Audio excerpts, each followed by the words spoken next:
we got reasonable. Crashouts 3. Let's check this out.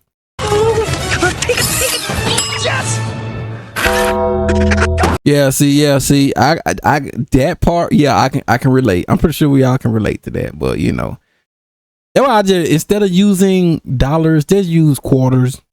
Bro, that'd be a pain, bro. Like, bro, that happened to me the other day. That's why I don't like carrying money on me. That's why I said I just use my card.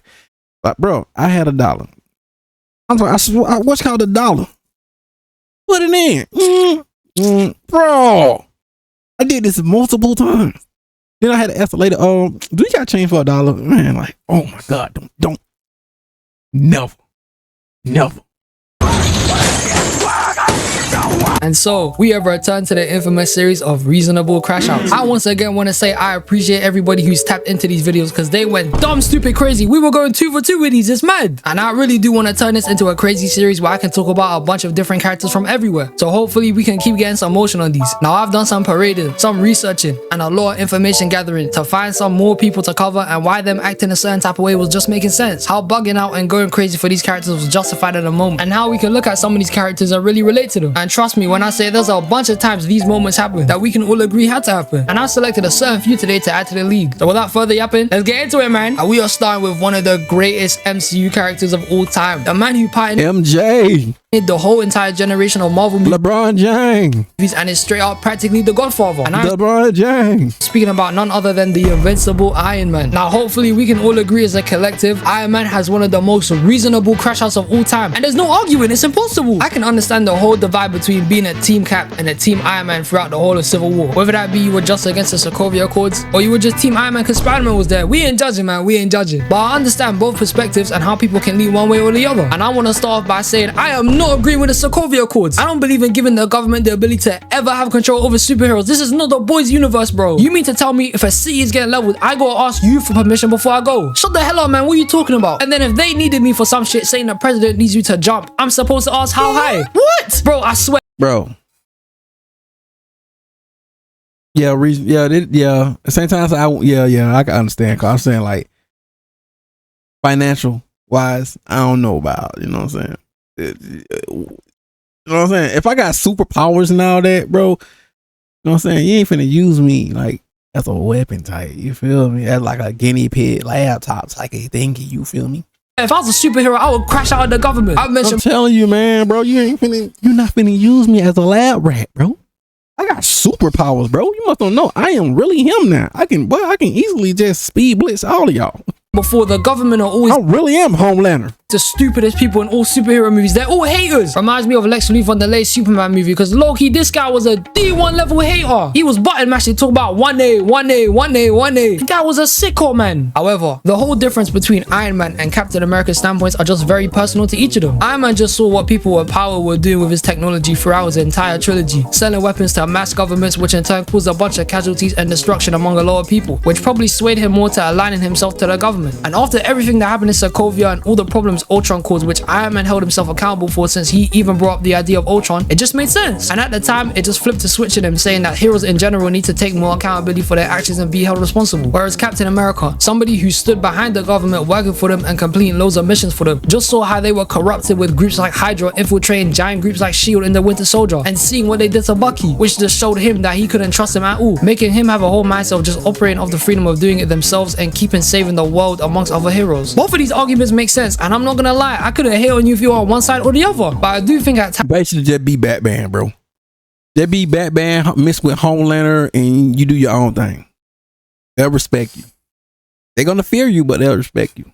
In the movie, and that's shown throughout the entire MCU. Let's be real now. Iron Man was not gonna go through with the Accords like that, man. I mean, like I said earlier, even though Iron Man was swinging more to the government side, he was still the same guy who wouldn't listen to anybody if they told him to do something crazy. Like when they tried to take his suits in Iron Man 2 and bro was just straight up airing them. Or even near enough to the end of Civil War when Steve breaks into the raft to break everybody out on his side. Tony gets a call from General Ross to come defend him, but he just sends this man straight to voicemail. So really and truly, this kind of made Iron Man's whole ideology of even following the Accords throughout the entire movie useless. rules. And why would he follow it fully? He's Iron Man. His whole personality is never really following the rules like that. I'll be real. But truthfully, I wouldn't say it's useless unless I didn't think Iron Man was doing it for more of an important reason. Let me open your eyes here. Let me explain. I really and truly believe to some extent that Iron Man was more on the side of the Sokovia Accords and Civil War being approved was because he wanted to keep the Avengers together. Like in the hangar scene before. You know what crazy? You know what crazy? I told y'all this. I know I told y'all on this multiple times. I had this toy when I was a little kid. I thought it was the Red Ranger though, but it was Iron Man. This whole time I thought I had the Power Ranger, the Red Power Ranger, but it really was the Iron Man. That's so crazy, bro. Oh man, it was crazy though, but it is what it is though. This whole time I thought it was the Red Ranger. Stupid me. To scrap. Tony then says you're gonna come because it's us. He didn't have no motivational speech planned out or even some quick quip or joke about taking this shit more seriously. Tony just straight up said how it was. And it was a tall little toy too, bro. He just wanted to keep the Avengers together rather than being labeled terrorists or just straight up villains. And this is what pulled me more to Iron Man's side. Because even though Captain America was making a really good case throughout the movie and literally being the only guy to read their codes to actually see what the hell they were getting themselves into, it's the way that Tony sees this as more keeping his family together and making sure all the man them are cool with each other. And plus, we all know damn well even if they all signed it, they wouldn't have followed it anyway. What the hell are we talking about? Iron Man is the last person to take orders from anyone, remember that. But genuinely, the real reason why I'm Team Iron Man is because Captain America is a flipping snake. There is no way in life, in the beauty of life and planet Earth itself, that I confidently would watch a flipping video of my parents getting murked. And you really think I'm not gonna activate knowing the murderer is 2 steps away from me? Are you mad? Shut the hell up, man, and get out my way. This is still one of the biggest debates people have today. Civil War came out 9 years ago and people still talk about this shit. Bucky just standing there, just watching Tony watch the tape, knowing full well that he murked his parents. Even saying in the movie he remembers everyone. Even though it wasn't him, I couldn't give less of a shit, man. If I saw this tape, no hesitation, in 5 seconds, I'm gonna laser the shit out of Bucky, hit him with this 3-piece combo and a flipping foot dive. I'm telling you, regardless of the guy consciously committing the action or not, what sane individual would actually let the murderer of their parents go free? What the hell are we talking about here? If you were in Iron Man's shoes, the only thing on your mind, whether you are mentally stable or not, would undeniably be absolute fury. Especially knowing the murderer's right next to you, you're taking a piss. We've seen moments like this time and time again in Marvel movies. From Thor chopping off Thanos' head in Endgame because he violated the man in movie before, to Peter Quill absolutely shooting the shit out of Ego like he's Django for killing his mum. And all of these moments generally came from emotion. But then again, the crazy confrontation Tony had and his crash out against Bucky could have been avoided if Cap told the guy he killed his parents. Cap had so much time to tell this guy he murdered his parents. The gap between the Winter Soldier and Civil War in the MCU timeline is 2 years. So he had 2 years to tell him that, oh shit, Bucky killed your parents, man. But nah, he didn't tell him. And instead of just trying to subdue both Tony and Bucky, he just joins sides with Bucky and starts jumping this man. That's crazy. But it didn't matter because Iron Man was handing them their asses in a fight. But then he lost because it's a Captain America movie, which is some bullshit, man. Just saying though, if you were a Team Cap or a Team Iron Man, I still respect you. I mean, the Accords don't make no sense. Hopefully we can all agree that was definitely some bullshit. But nonetheless, Tony was betrayed by his friend, his teammate, and only wanted to keep the team together. And I can understand Cap's perspective on why he was pulling some of the crap in the movie. Bucky is his oldest friend, and he wanted to save him, but he was just dead wrong for how he went about it, thus betraying Tony, which wasn't the right move, even with him knowing prior that he killed his parents, which he should have just told the guy in advance so he probably wouldn't have reacted the way he did. Iron Man bugging out just made sense, and if I was put into his same position, I'm packing Bucky. I swear this man is finished. Now going on to my next crash out, we have one of the greatest superheroes of all time, somebody who took the role of being a hero professionally and wanted to be better, the man himself. Now let's just he's not even cut the shit. Mark has been hold since season 1 of the show. He's always, bro, I ain't gonna hold you, bro. We getting his story though. We understanding his story, bro. It's the build up. trying to do the right thing and be the hero he aspired to be. But somehow, some way, this guy gets into the most hater situations and gets his shit rocked 9% of the time. But look, he be eating those hits though. He can take punches and stuff though. You gotta get him that. He can take these hits and licks, bro. And just a young man too. He can take these hits, bro. He taking them too. So like I said, bro, this is his build up, bro. be honest, before the end of season 3, Mark had way too much patience. Because if it were me, we'd be fighting, bro. We'd be boxing. So let's go over some examples so I can just show you how every time Mark started going crazy or should have gone crazy, it would have made sense. When Mark was helping Titan overthrow Machine Head and saw this guy getting finessed and jumped by his lackeys, when he started backing him and throwing his hands, right after this, Battle Beast starts beating him. Bro, when I first saw this dude right here, bro.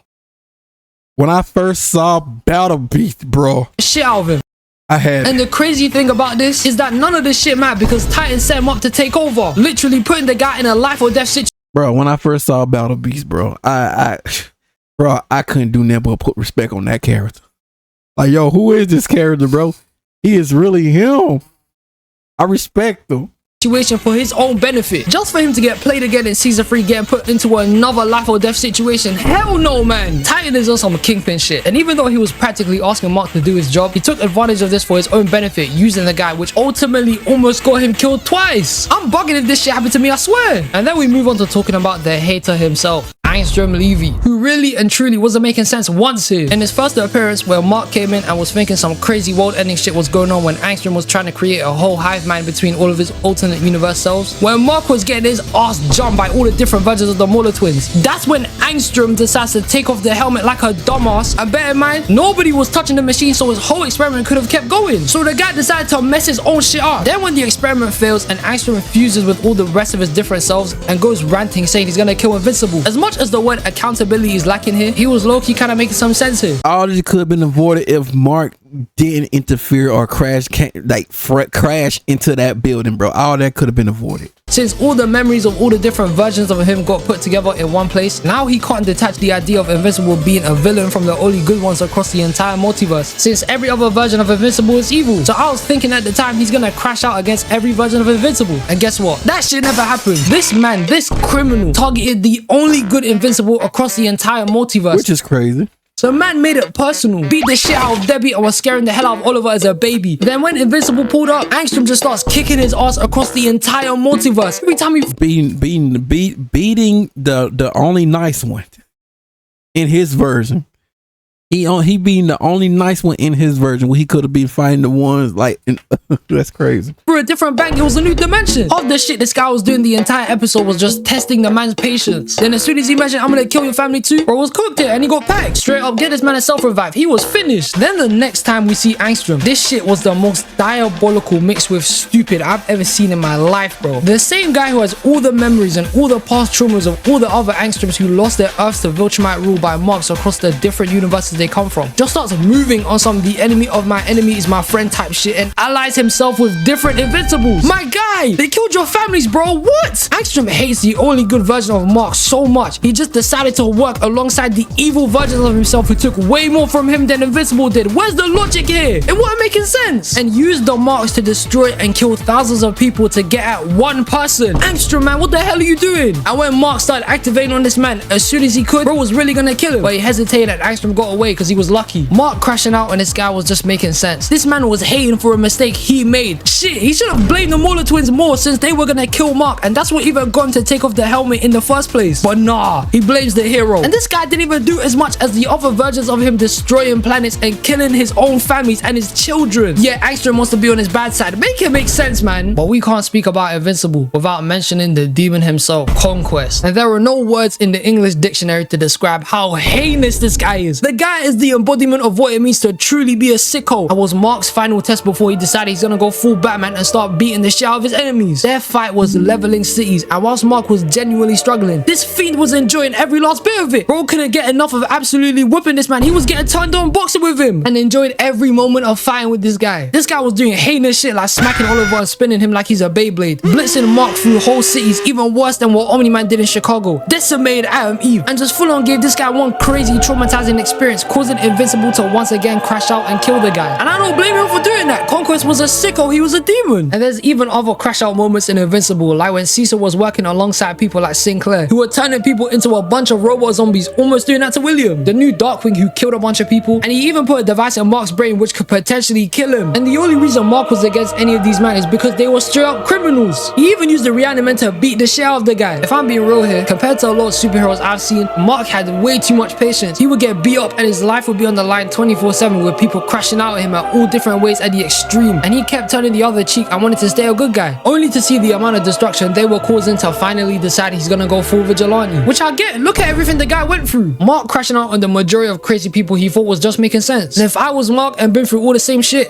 I would have been tired. It would have been over 5 powers, believe it. And now, ladies and gentlemen, this brings me to the final culprit of this video. And this person would barely get angry, but when they did, it was 100% justified. They would be bugging at the most serious situations that we could all relate to, and they were just speaking facts. But without further yap, I present to you the one and only SpongeBob SquarePants. And despite SpongeBob always being a happy go-to guy who rarely displays anger and ever actually throws a fit, in life, it's always the people that never get angry that you should never anger, because these guys just start going crazy. Every time SpongeBob would go local, there was always a reason behind it. Like when Squidward was crashing at this guy's place because he was... Oh yeah, that one right now, that episode right now was crazy. Was homeless after quitting his job at the Krusty Krab, and he was talking crazy to this guy. He was demanding drinks and entertainment off the guy in a maid outfit. He was sus, man. And the look on SpongeBob's face every time he would get asked something, he was fuming, fam. You can see the mob meter build up. He was about to start going crazy. SpongeBob was getting so pressed that he was spelling his food, get a job, and he still wasn't taking the hint. And cause Squidward wasn't listening, SpongeBob fully broke the roof of his own crib, dragging him all the way to the Krusty Krab and threatening Mr. Krabs like crazy, telling him to give his job back. And this wasn't the only time SpongeBob crashed out. There's other times, like Patrick not getting the footage for a movie they were supposed to be filming, and SpongeBob... I never saw that episode right now. Went crazy. The guy was out here eating worms and shit. Or when SpongeBob got stuck in a ringer and Patrick glued the guy to it with Forever Glue, ruining You're crazy. Hey, Patrick, wow. the guy's day completely. All the time, Patrick and SpongeBob were... Oh, yeah, that one right there. That crazy, bro. Looking after a baby, and he just dashed ice cream and donuts over Patrick. He was pressed there. Every single time SpongeBob would actually get mad, it was actually for a good reason. Even when Mr. Krabs was teaching this man how to make a Krabby Patty, and he was bugging. SpongeBob doesn't even get mad like that. Him and Patrick usually always bait Squidward and get this guy completely pressed every 5 seconds. But with every time SpongeBob would get angry, he was angry for a reason. And that's saying a lot, because half of the dumb stuff these guys do are for no reason and don't really add up. But in conclusion, SpongeBob is definitely up there, man. He's up there. But now we're at the end, and these were some more reasonable crash outs I had. If you man got any more or disagree with the ones I mentioned, let me know in the comments below. I appreciate it. I love all you man. Yeah, I like that reasonable crash out right there, man. I ain't gonna hold it, but you already know. Link up.